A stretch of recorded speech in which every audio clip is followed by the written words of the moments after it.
اپنے بچوں کے اندر دیکھیں نا، ہم شوق پیدا کرتے ہیں، ہمیں صحیح لفظ نہیں بولنے آتے پر ہم بچوں میں شوق پیدا کرتے ہیں کہ پتر ڈاکٹر بن جائے گا تو بڑا نفع کرے گا، تو لوگوں کی خدمت کرے گا، ملک و ملت کی خدمت کرے گا، تیرے ابا کا نام روشن ہوگا، تیرے دادا کی تعریفیں ہوں گی۔ ہم یہ ذوق پیدا کرتے ہیں،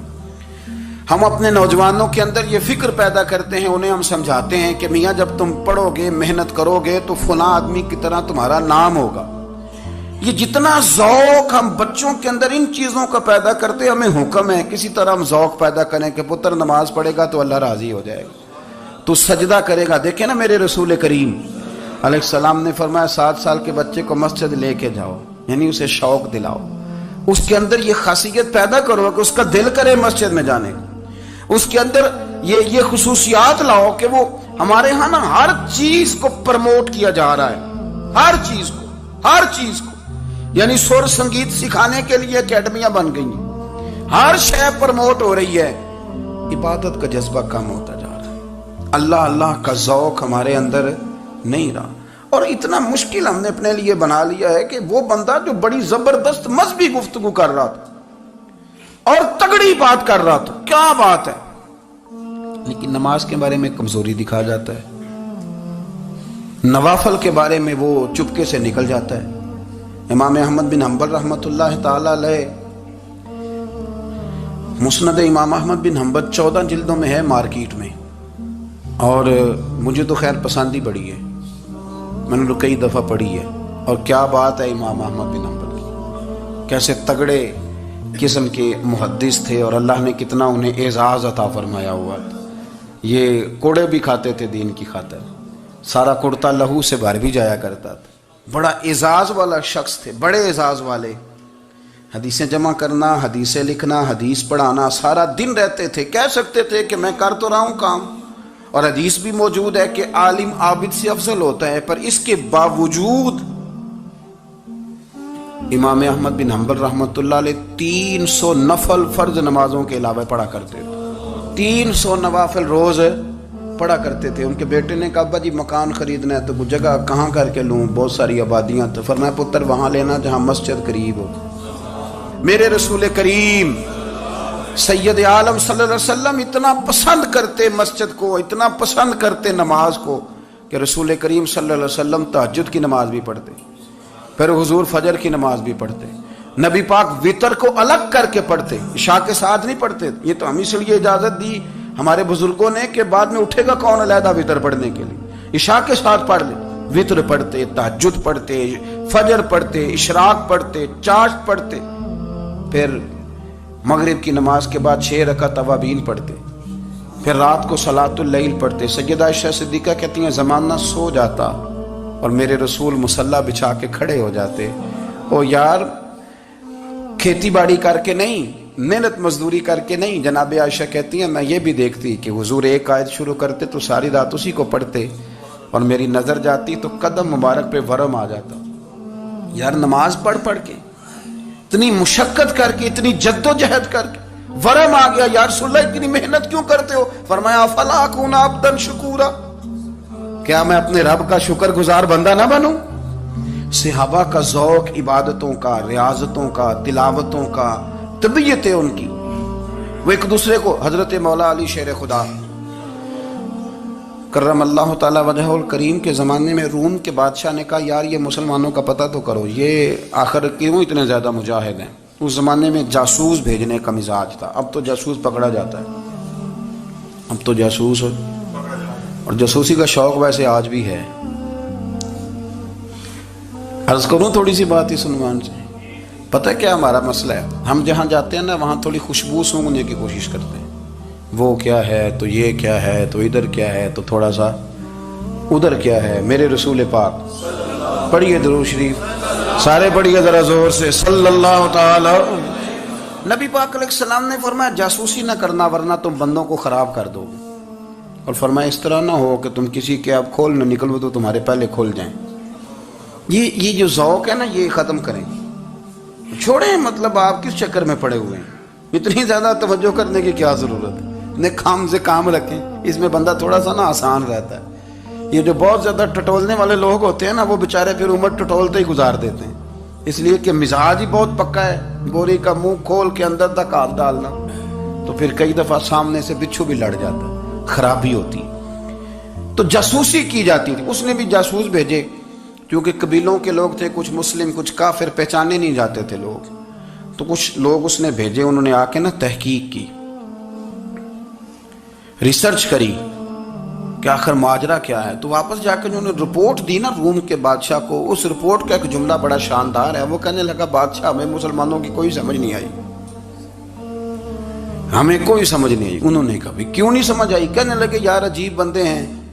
جب رات مصلے پہ بیٹھتے ہیں تو یوں لگتا ہے ان کا دنیا سے رشتہ ہی کوئی نہیں، کوئی کسی کو نہیں جانتا، کوئی اپنے دکھ سنا کے رو رہا ہے، کوئی اپنی بات کر کے رو رہا ہے، لگتا ہے کہ ان کا کوئی رشتہ ہے ہی نہیں جب مصلے پہ بیٹھتے ہیں۔ اور فرمایا جب سویرے یہ جہاد کرنے نکلتے ہیں تو لگتا ہے ان سے زیادہ دلیر ہی کوئی نہیں، حالانکہ جو مسلوں پہ رونے دھونے کے لوگ ہوتے ہیں وہ کئی دفعہ جہاد میں کام نہیں کرتے، لیکن عجیب لوگ ہیں کہ رات کے راہب ہیں، دن کے مجاہد ہیں، کوئی سمجھ نہیں آتی۔ میرے عزیز، ان لوگوں نے مصلہ آباد کر کے رکھا، تلاوتیں ان کا ذوق رہی، منظر روز پڑھنا، اسباق پڑھنا، وظائف پڑھنا، یہ ان کا ذوق رہا۔ اعلیٰ حضرت بریلوی رحمت اللہ نے 1000 کتاب لکھی ہے، لیکن الوظیفۃ الکریمہ کے نام سے جو وہ صبح و شام وظائف پڑھتے تھے وہ الگ انہوں نے ان کو بیان کیا، پابندی کے ساتھ اپنی اللہ اللہ کرتے تھے۔ شیخ شہاب الدین سہروردی رحمت اللہ علیہ اس پر ایک بندے نے اعتراض کیا، اس نے کہا جی آپ کس قسم کے صوفی ہیں، مرید بیٹھے ہیں اور آپ وہاں نفل پڑھ رہے ہیں؟ یہ بھی بڑا مسئلہ ہوتا ہے نا، جو بندہ ملنے آتا ہے وہ اپنے ٹائم کے حساب سے آتا ہے، اور پھر اس کا یہ بھی خیال ہوتا ہے کہ پیر صاحب جو ہیں وہ چونکہ درویش ہیں تو نہ انہیں روٹی کھانی چاہیے نہ سونا چاہیے، چونکہ وہ درویش ہیں، اور ہم چونکہ درویشوں کے ماننے والے ہیں لہذا ہمارا یہ طریقہ ہونا چاہیے کہ جیسے ہم کہیں درویش ویسے ہی کر جائے۔ حالانکہ جس کو آپ درویش کہیں گے آپ اس کی مانیں گے، آپ منوائیں گے نہیں، ہمارا مزاج ہوتا ہے۔ شیخ شہاب الدین پر لوگوں نے اعتراض کی، حضور لوگ ملنے آئے ہیں، زیارت کرنے آئے ہیں، یہ بندے دعا کرانے آئے ہیں، اللہ اللہ کرانے آئے اور آپ نفل پڑھ رہے ہیں، کیا جملہ ہے، کیا حسن ہے، کیا خوبصورتی ہے۔ فرمانے لگے رب رسول سے مانگنے کے لیے مصلی بچھایا ہے، اگر وہاں سے مانگوں گا نہیں تو تمہیں دوں گا کیا؟ پہلے مجھے کچھ لے تو لینے دو، اگر میرے پلے کچھ ہے ہوگی تو آگے دوں گا نا۔ تو میں مانگنے گیا تھا کہ یا اللہ دے، تیرے بندے لینے آئے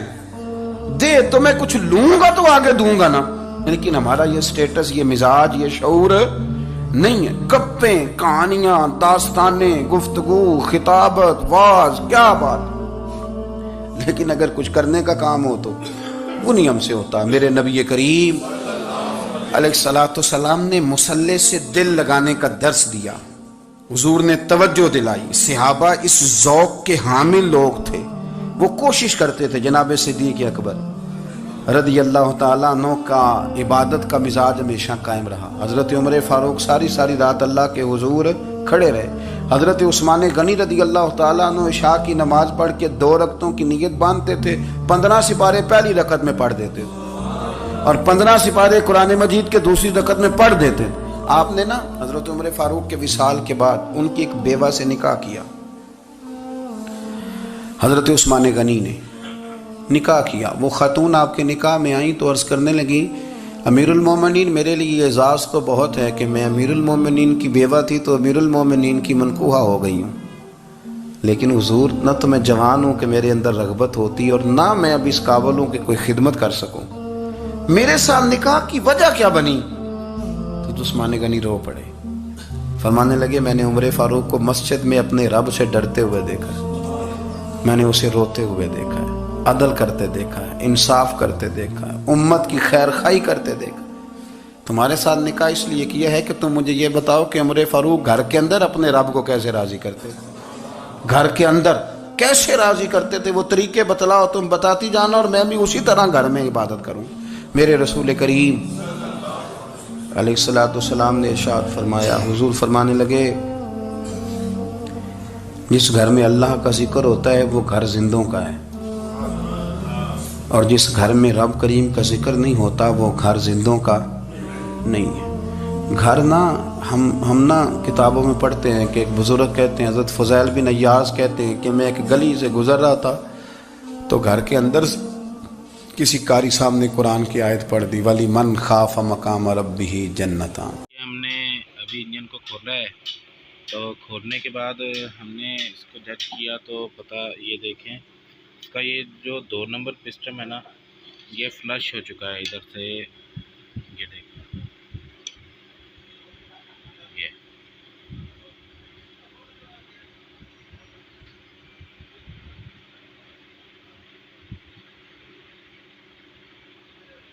یہ دیکھیں یہ مکمل ادھر سے خراب ہو گیا ہے، اور اندر سے اس کا بلاک کا جو سلیپ ہے نا وہ بھی پورا خراب ہو گیا ہے۔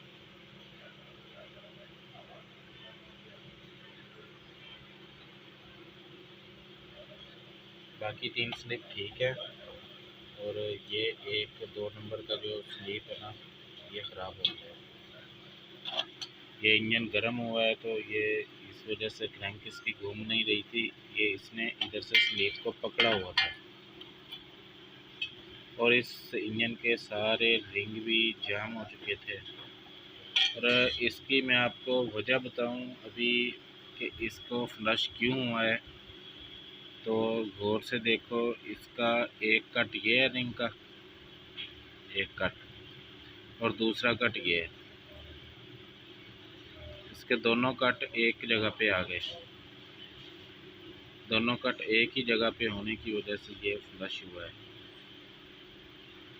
اس کا یہ ایک کٹ، فرسٹ رنگ کا بھی کٹ برابر،